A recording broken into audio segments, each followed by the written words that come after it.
ನಮಸ್ಕಾರ, ನಾನು ನಿಮ್ಮ ಕಾತ್ಯಾಯಿನಿ ದೀಪಕ್ ನಾಯಕ್. ಇವತ್ತು ನಾನು ವೈಶ್ಯವಾಣಿ ಸಮಾಜದ ಲಕ್ಷ್ಮೀ ವೆಂಕಟೇಶ ದೇವಸ್ಥಾನದ ಎದುರುಗಡೆ ಬಂದು ನಿಂತಿದ್ದೆ. ದೇವಾಲಯವನ್ನು ಭಗವಂತ ಮಲಗಿರುವ ಭಂಗಿಯಲ್ಲಿ ನಿರ್ಮಿಸ್ತಾರಂತೆ. ಭಗವಂತನ ಶಿರಭಾಗ ಗರ್ಭಗುಡಿಯಾದರೆ ಆತನ ಪಾದ ಇರುವಂತಹ ಸ್ಥಳ ರಾಜಗೋಪುರ ಆಗಿರ್ತದೆ. ಇಂತಹ ರಾಜಗೋಪುರದ ಕಾರ್ಯವನ್ನು ನಿರ್ವಹಿಸುತ್ತಾ ಇರುವವರು ಇವತ್ತು ನಮ್ಮೊಂದಿಗೆ ಇದ್ದಾರೆ. ಬನ್ನಿ, ಅವರ ಅನುಭವ ಇವುಗಳನ್ನೆಲ್ಲ ಅವರೊಂದಿಗೆ ಕೇಳೋಣ. ನಮಸ್ಕಾರ ಸರ್, ನಿಮ್ಮ ಹೆಸರು ಹಾಗೂ ಕಿರು ಪರಿಚಯವನ್ನು ನಮಗೆ ಮಾಡಿಕೊಡ್ಬೋದಾ? ನನ್ನ ಹೆಸರು ವಿಘ್ನೇಶ್ ಮ್ಯಾಮ್. ನಾನು ಮೂಲತಃ ತಮಿಳುನಾಡಿನ, ಬಟ್ ಇಲ್ಲಿ ಸೆಟ್ಲಾಗಿ ಒಂದು 35 ವರ್ಷ ಆಯಿತು. ಸರ್, ಇದು ಯಾವ ಶೈಲಿಯ ಗೋಪುರ? ಮ್ಯಾಮ್, ಇದು ರಿಯಲ್ ಆಗಿ ಒಂದು ಶಿಲ್ಪಶಾಸ್ತ್ರದಲ್ಲಿ ಬರುವಂಥ ತಮಿಳ್ನಾಡು ಸ್ಟೈಲಲ್ಲಿ ಮಾಡಿಸಿಕೊಟ್ಟಿದ್ದೇವೆ ಈಗ ಸದ್ಯಕ್ಕೆ. ಸರ್, ಬೇರೆ ಬೇರೆ ರೀತಿಯ ಶೈಲಿಯ ಗೋಪುರಗಳು ಇವೆಯಾ? ಹೌದು, ನಿಮಗೆ ಬೇರೆ ಬೇರೆ ಶೈಲಿ ಅಂದರೆ ಚೋಲಾಸ್ ಟೈಪ್ ಬರುತ್ತೆ, ಪಾಂಡವ ಸ್ಟೈಲ್ ಬರುತ್ತೆ, ಮತ್ತು ತಮಿಳ್ನಾಡಿದಂತೆ ಸ್ಪೆಷಲ್ ಆಗಿ ಬರುತ್ತೆ. ಮೇನಾಗಿ ಶಿಲ್ಪಶಾಸ್ತ್ರದಲ್ಲಿ ಮೇನಾಗಿ ಬರೋದೇ ನಮ್ಮ ತಮಿಳ್ನಾಡು ಸ್ಟೈಲಲ್ಲಿ ಮಾಡಿದ್ದೇವೆ. ಸೊ ಈಗ ಮಾಡಿದಂಥ ಗೋಪುರ ಆಲ್ಮೋಸ್ಟ್ ನಿಮಗೆ ತಮಿಳ್ನಾಡು ಸ್ಟೈಲಲ್ಲೇ ಮಾಡಿಸ್ಕೊಟ್ಟಿದ್ದೇವೆ. ಇದರ ಎತ್ತರ ಹೇಳ್ಬೋದಾ ಸರ್? ಇದು ನಿಮಗೆ ಸ್ಲ್ಯಾಬಿನಿಂದ ಒಂದು 52 ಅಡಿ ಬರ್ಬೋದು ಮ್ಯಾಮ್, ಮತ್ತು ನಿಮಗೆ ನೆಲದಿಂದ ಒಂದು 78 ತನಕ ಬರ್ಬೋದು. ಮತ್ತೆ ಅಗಲ, ಅದರ ಅಂಗಗಳ ಬಗ್ಗೆ ಏನಾದರೂ ಹೇಳ್ಬೋದಾ? ಮ್ಯಾಮ್, ಇದರ ಒಂದು ಅಂದಾಜು ಒಂದು 18 ಅಡಿ ಅಗಲ ಇದೆ, 14 ಅಡಿ ಉದ್ದ ಇದೆ ಮ್ಯಾಮ್. ಮತ್ತು ನಿಮಗೆ ಹೈಟ್ ಬಂದು ಸ್ಲ್ಯಾಬಿನಿಂದ ಒಂದು 52 ಅಡಿ ಬರುತ್ತೆ ಮ್ಯಾಮ್, ಕಲಶ ಸೇರಿ. ಸರ್, ನಾವು ಕೆಲವು ಅಂದರೆ ಹಿಂದೆ ನೋಡಿರುವಂತಹ ಗೋಪುರಕ್ಕೂ ಈಗ ನೋಡ್ತಾ ಇರುವಂತಹ ಗೋಪುರಕ್ಕೂ ತುಂಬ ವ್ಯತ್ಯಾಸ ಇದೆ. ಕೆಲವೊಂದು ಮೂರ್ತಿಗಳ ಕೆತ್ತನೆಯನ್ನು ಇಲ್ಲಿ ಮಾಡಲಾಗಿದೆ. ಯಾವ ಮೂರ್ತಿ, ಅದರ ಬಗ್ಗೆ ಕೆಲವೊಂದು ವಿಚಾರ ನಮ್ಮ ಹತ್ರ ಹೇಳ್ಬೋದಾ? ಹಾಂ, ಸ್ಟಾರ್ಟಿಂಗ್ ಬರುವಾಗ ತುಂಬ ಪ್ಲೇನ್ ಇತ್ತು ಗೋಪುರ. ಸೊ ಈಗ ರಿನೋವೇಷನ್ ವರ್ಕ್ ಆಗಲಿಕ್ಕೆ ಹೋಗಿ ಈಗ ವೆಂಕಟರಮಣ ದೇವಸ್ಥಾನಕ್ಕೆ ಸಂಬಂಧಪಟ್ಟ ದಶಾವತಾರ ಹಾಕಿದ್ದೇವೆ. ದಶಾವತಾರ ಮೂರ್ತಿ ನಿಮ್ಗೆ ಇಲ್ಲಿಂದ ಸ್ಟಾರ್ಟ್ ಆಗೋದಂದರೆ ಮತ್ಸ್ಯ, ಕುರ್ಮ, ವರಾಹಿ, ನರಸಿಂಹ, ವಾಮನ, ಪರಶುರಾಮ, ರಾಮಕೃಷ್ಣ, ಬುದ್ಧ, ಕಲ್ಕಿ. ಸೊ ದಶಾವತಾರ ಹಾಕಿದ್ದೇವೆ.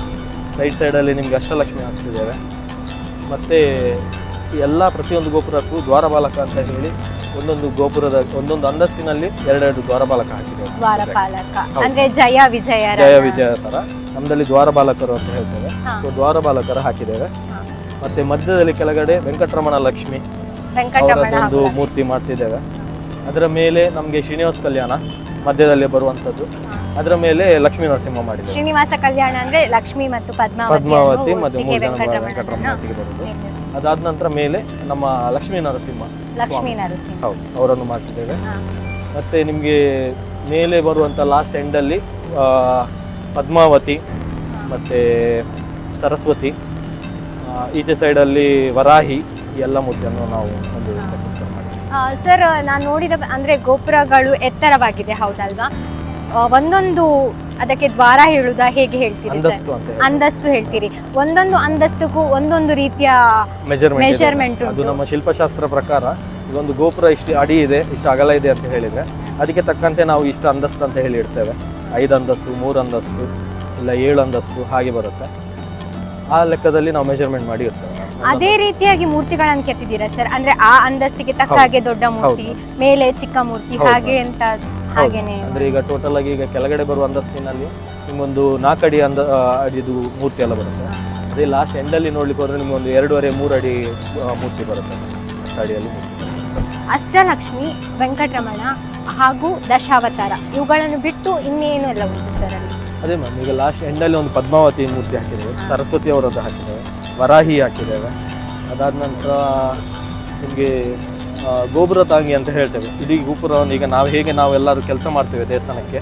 ಸೊ ಅದಕ್ಕೆ ತಕ್ಕಂತೆ ನಾವು ಈಗ ಗೋಪುರ ತಾಂಗಿ ಅಂತ ಹೇಳಿ ಒಂದು ಮೂರ್ತಿ, ಒಂದು 14 ಮೂರ್ತಿ ಮಾಡಿದ್ದೇವೆ. ಗೋಪುರ ತಾಂಗಿಯ ಬಗ್ಗೆ ಸ್ವಲ್ಪ ವಿಶ್ಲೇಷಣೆ ಹೇಳ್ಬೋದು ಸರ್? ಮೀನ್ ಅದೇ ಮ್ಯಾಮ್, ಈಗ ನಾವು ಈಗ ದೇವಸ್ಥಾನ ಕೆಲಸ ಮಾಡುವಾಗ ನಾವು ಹೇಗೆ ಅವರಿಗೆ ಒಂದು ಕೆಲಸದವರಾಗಿದ್ದೇವೆ, ಸೊ ಅದೇ ಥರ ಅವರನ್ನು ನಾವು ಗೋಪುರ ತಾಂಗಿ ಅಂತೇಳಿ, ಗೋಪುರವನ್ನು ನಮ್ಮ ತಮಿಳಲ್ಲಿ ಗೋಪುರ ತಾಂಗಿ ಅಂತ ಹೇಳಿದರೆ ಗೋಪುರನ್ನು ಸ್ವಲ್ಪ ಸಪೋರ್ಟ್ ಆಗಿ ನಿಲ್ಲಿಸುವವರು ಅಂತ ಹೇಳಿ. ಸೊ ಕೆಲಸ ಮಾಡಿ ಸಪೋರ್ಟ್ ಆಗಿ ನಿಲ್ಲಿಸಿದವರಿಗೆ ಒಂದು ಮರ್ಯಾದೆ ಕೊಡಬೇಕಂತ ಹೇಳಿ ಅದಕ್ಕೆ ಗೋಪುರ ತಾಂಗಿ ಅಂತ ಹೇಳಿ ಒಂದು ಹೆಸರಲ್ಲಿ ನಾವು ಮಾಡ್ತಿದ್ದೇವೆ.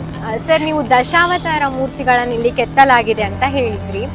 ಯಾವ ರೀತಿ ಸರ್? ಅಂದರೆ ಮತ್ಸ್ಯ, ಕೂರ್ಮ, ವರಹವನ್ನು ಒಂದಾದ ನಂತರ ಒಂದು ಕೆತ್ತಿದ್ದೀರಾ, ಹೇಗೆ ಸರ್ ಅದನ್ನು? ಹೌದು ಮ್ಯಾಮ್, ಈಗ ದಶಾವತಾರದಲ್ಲಿ ಈಗ ನಾವು ಏನು ತಗೊಳ್ತೇವೆ, ಮತ್ಸ್ಯ, ಕೂರ್ಮ, ವರಾಹ, ನರಸಿಂಹ, ವಾಮನ, ಹಾಗೆ ಅದು ದಶಾವತಾರದಲ್ಲಿ ಏನು ಬರುತ್ತೆ ಹಾಗೆಯೇ ಈ ಗೋಪುರದಲ್ಲಿ ನಾವು ಮಾಡಿಸಿದ್ದೇವೆ. ನಮಗೆ ಈಗ ಇಲ್ಲಿಂದ ನೋಡ್ಲಿಕ್ಕೆ ಹೋದರೆ ಕ್ಲಾಕ್ ವೈಸ್ ನಾವು, ಯಾಕಂದರೆ ಈಗ ನಾವು ದೇವಸ್ಥಾನಕ್ಕೆ ನಾವು ಪ್ರದರ್ಶನ ಹಾಕೋದು ಸಹ ಕ್ಲಾಕ್ ವೈಸಲ್ಲಿ ಮಾಡ್ತೇವೆ. ಸೊ ಅದೇ ಥರ ನಾವು ಇದಕ್ಕೆ ಸಹ ಕ್ಲಾಕ್ ವೈಸೇ ಮಾಡಿಸಿದ್ದೇವೆ. ಫಸ್ಟಿಂದ ಮತ್ಸ್ಯ, ಕುರುಮ. ಅಂದ್ರೆ ಯಾವ ದಿಕ್ಕಿನಲ್ಲಿ ಯಾವ ಕಡೆಯಲ್ಲಿ ಮತ್ಸ್ಯ ಉಂಟು ಸರ್? ಈಗ ಮತ್ಸ್ಯಾವತಾರ ಈಗ ಎಲ್ಲ ದಶಾವತಾರ ನಾವು ಈಸ್ಟ್ ಫೇಸಿಂಗ್ ಅಲ್ಲೇ ಮಾಡಿಸಿದ್ದೇವೆ. ಸೊ ಈಸ್ಟ್ ಫೇಸಿಂಗ್ ಅಲ್ಲಿ ನಾವು ಹೇಗೆ ಅದನ್ನು ಪ್ಲೇಸ್ ಮಾಡ್ತೇವೆ ಮಾತ್ರ ಮುಖ್ಯ. ಅಂದ್ರೆ ಈಗ ನಾವು ಫಸ್ಟಿಂದ ನೋಡುವಾಗ ಈ ಫಸ್ಟ್ ಸ್ಟೆಪ್ ನಾವು ಮತ್ಸ್ಯನೇ ನೋಡ್ಬೇಕು, ಮತ್ತೆ ಕುರ್ಮ, ಮತ್ತೆ ಅದಾದ ನಂತರ ವರಾಹ, ಅದ ನಂತರ ನರಸಿಂಹ.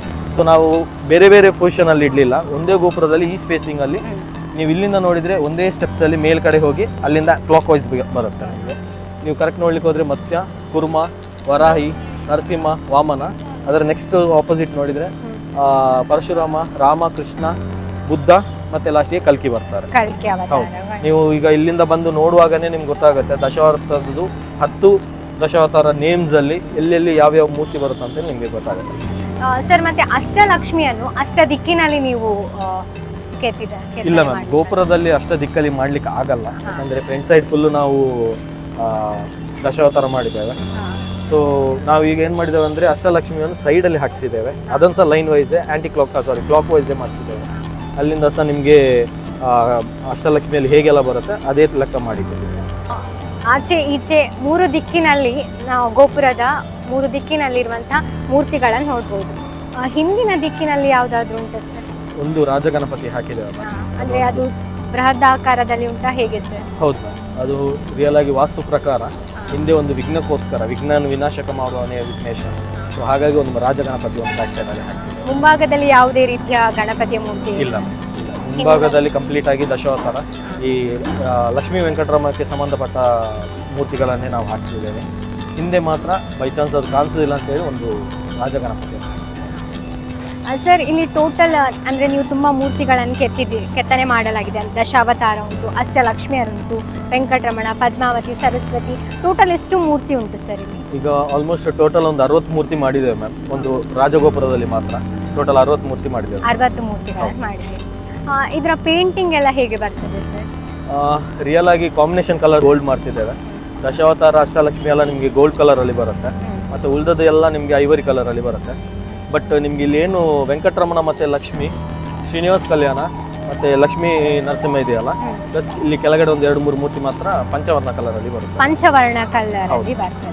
ಸರ್, ನಿಮಗೂ ಹಾಗೂ ಈ ದೇವಸ್ಥಾನಕ್ಕಿರುವ ನಂಟಿನ ಬಗ್ಗೆ ನಮಗೆ ಹೇಳ್ಬೋದಾ?